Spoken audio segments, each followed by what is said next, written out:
What we're going to be talking about today is unfortunate tragedy, the Highland Park shooting. Hello, everybody. Welcome to Honey Badger Radio. My name is Brian, and I'm going to give you all, I guess we could call it a Badger Bite. We're going to be looking at a piece of relevant and recent news, and I'm going to give you all the information I have on it, and then we're going to put it to you to discuss in the comments and give us your thoughts. What we're going to be talking about today is unfortunate tragedy, the Highland Park shooting, which is all over the news right now, and as things are still developing, we're going to give you what we the only thing that we can presume are the facts based on, you know, the idea that it's being widely reported and doesn't seem to be a lot of conflict in these areas.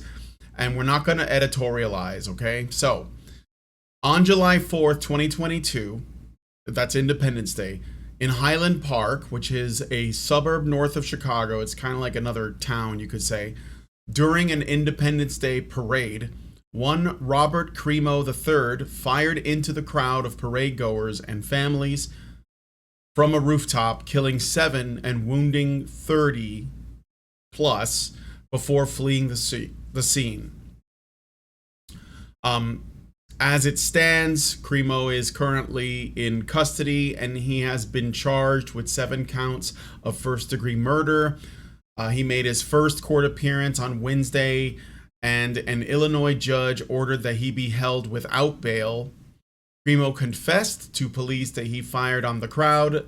According to a prosecutor on Wednesday, Cremo turned back to Illinois, so he was driving away from the scene, and he got about as far as Wisconsin, the Wisconsin area, and he, according to authorities, he had considered, because there was another 4th of July event going on in this town in Wisconsin, he considered also using his other rifle on that event, but then changed his mind and headed back to his home in Highland, or at least headed back in that direction. And he turned back to Illinois, where he was later arrested after deciding he was not prepared to pull off another shooting in Wisconsin, according to a Lake County Major Crime Task Force spokesman, Christopher Covelli. Lake County State's Attorney Eric Reinhardt promised on Tuesday that dozens more charges would be sought. He added that the suspect, if convicted of the murder charges, would receive a mandatory life sentence without the possibility of parole. The gunman fired more than 70 rounds with his rifle, according to police. He legally purchased both of them, and 6 of the victims have been identified. Investigators have not determined a motive. So right now, the motive is unknown. It's unclear. There are some other things, though, that are probably worth pointing out that could give us a little bit of some insight as to Cremo's life before he committed this terrible act. So in April 2019, somebody called the police from his home to say that he had attempted suicide. A few months later, officers seized several knives from him after a relative reported that he was planning to, quote, kill everyone, end quote. He told investigators that he had worn women's clothing and covered his neck tattoos with makeup in order to blend into the crowd. This was on the day of the shooting, which is a strange detail, but, you know, something I thought might be worth pointing out. And as like I already said before, he saw a holiday celebration in Madison, Wisconsin, and considered using another rifle he had with him to carry out another shooting, but he decided against it.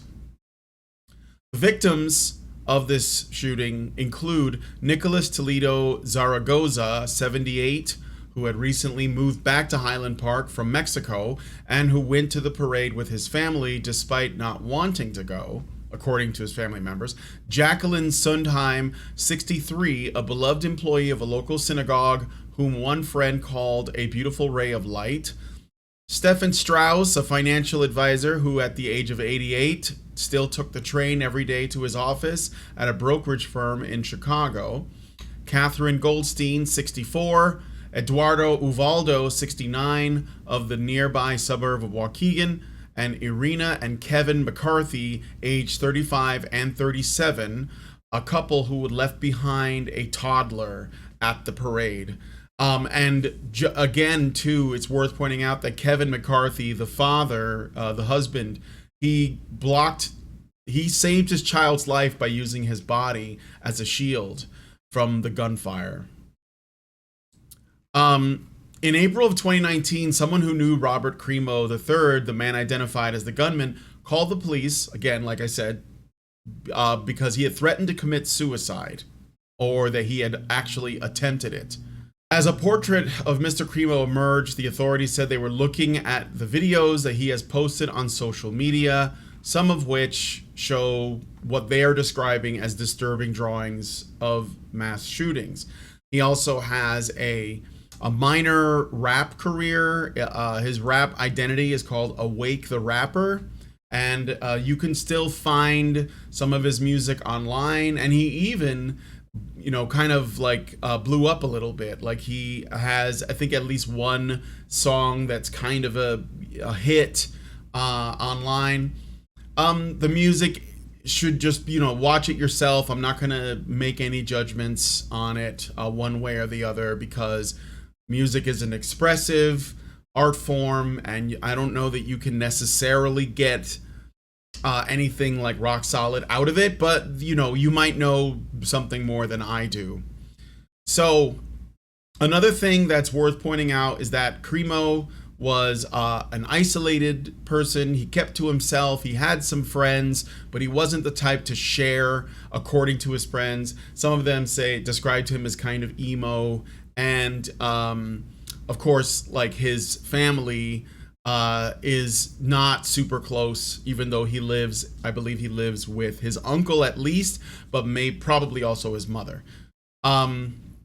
So I think that about covers the facts that as we know them regarding this shooting. I understand that there are a lot of people online and they're getting in arguments and trying to figure out who's to blame and what side it is and all that, but I don't think this is that simple.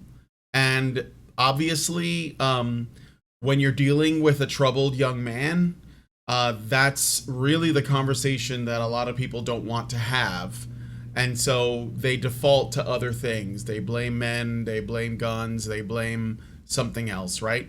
So I'd like to know what you guys think. I'm not going to editorialize any further than that. So let me know what you guys think in the comments. What do you think about this story? And have you been following it? Are there some things that I got wrong or the New York Times got wrong? It's possible, let us know in the comments. And just bear in mind that even though, these events feel like they're happening with a lot more frequency and intensity, overall, there's less of this kind of thing going on. It's just like the media, it gravitates towards these tragic and terrible events. So, how they say, if it bleeds, it leads. Thank you guys for coming on and hanging out with me, and I'll talk to you all in the next video.